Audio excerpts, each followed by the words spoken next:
everyone, I'm the Pinkir and welcome to our journey where we explore snakes, their relatives, and the world's growing passion for these magnificent creatures. Today I'll be teaching you a little bit of basic snake first aid. If you're wondering where I learned this first aid, I did a African Snakebite Institute on snakebite first aid and snake awareness, and that is also where I learned how to catch a venomous snake, or 4 venomous snakes rather. I'll be doing another one on the 27th of September. Not another snake first aid course, but rather another snake catching course, which should be a lot of fun. And I will be filming it for you guys to watch. The prevention of snake bites. Never pick up a dead snake. And I mean this, never pick up a dead snake. I'm not sure about America, but we have 1 or 2 snakes that play dead, such as the runkles. And the runkles will kill you. It has a very potent venom. And I was actually at a game farm once, and the one game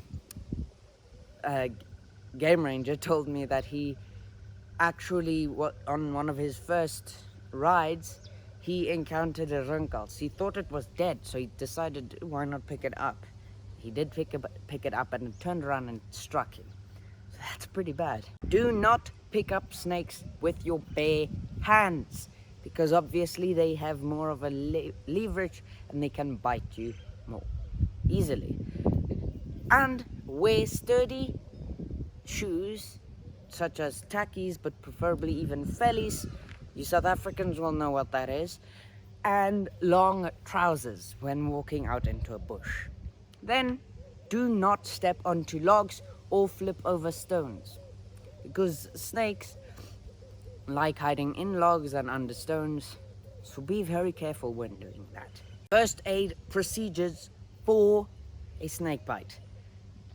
Now, there are quite a few things that you should not do when somebody is bitten by a snake.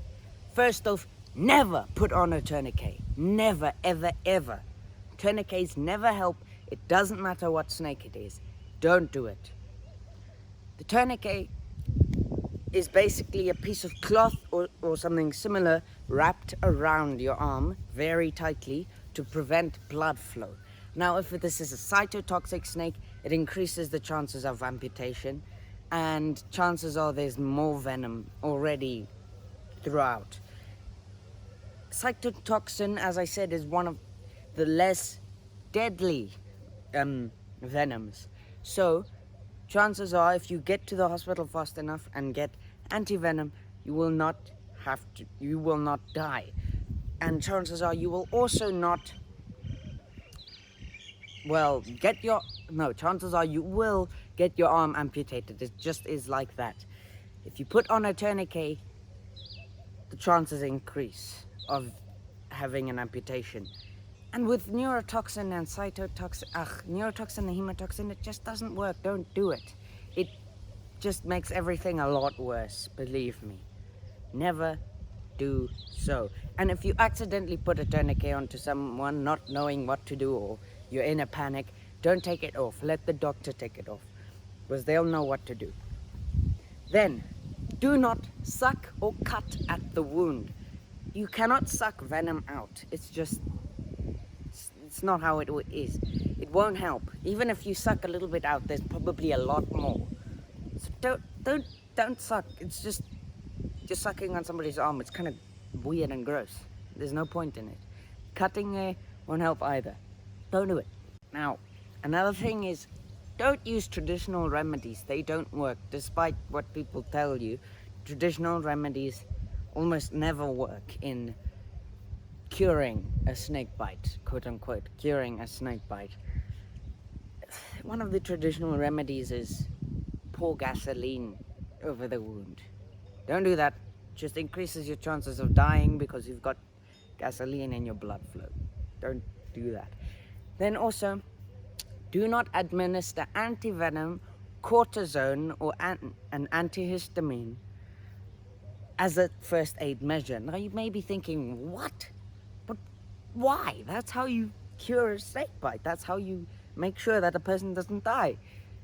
Don't do it as a first aid measure. Let the doctor do it, because the wrong amounts of antivenom can be problematic. Too little means it won't have any effect. Too much, they could develop a sensitivity to the venom, meaning next time they get bitten, they will die through anaphylactic shock rather than the venom. And anaphylactic shock is a serious thing that you use adrenaline, but I'll get into that a little bit later. And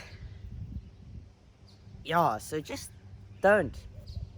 Remember, cortisone and antihistamine, don't use those either. You should do when somebody is bitten by a snake is take a photo for identification of the snake, unless you know for a fact what type of snake it is, such as if you're a very good snake handler, or if you're just good with snakes, then you know for a fact that it is this snake, then it's fine, take them to the hospital.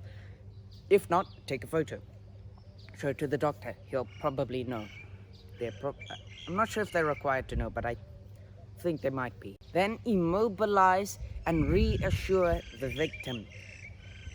Immobilization means, of course, that they don't move too much. If they move, it increases the speed of your blood flow, therefore increasing the speed of the venom going into your heart or brain or lungs or something like that, therefore causing death quicker.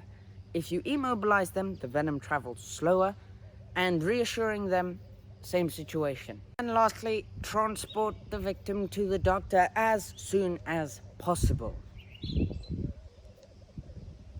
Yeah, nothing much to that. Now, going back to venom sensitivities or allergies, there are people who have a severe sensitivity, and there are people who have a less severe sensitivity.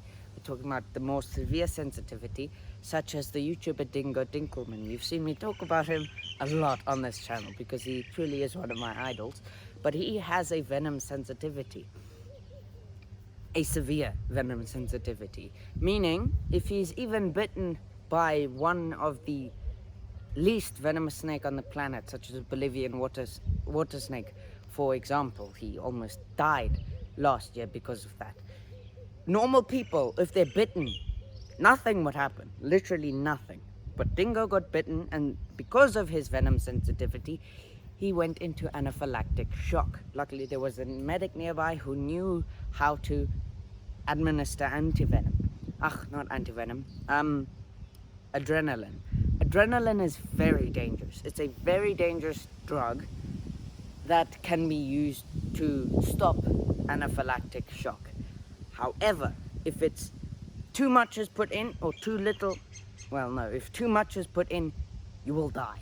It is very powerful. Adrenaline is, you know, if you're watching a horror movie, you get that rush. That's adrenaline. It's an adrenaline rush. It sends your body into a state of shock. Or, yeah, and it'll slowly, or not slowly, it'll stop the anaphylactic shock. But if you're not trained in adrenaline,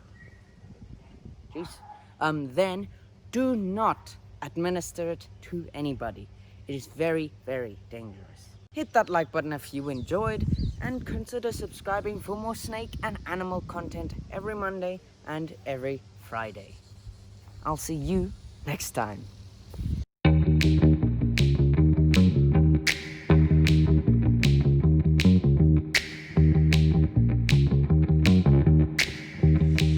Artlist.io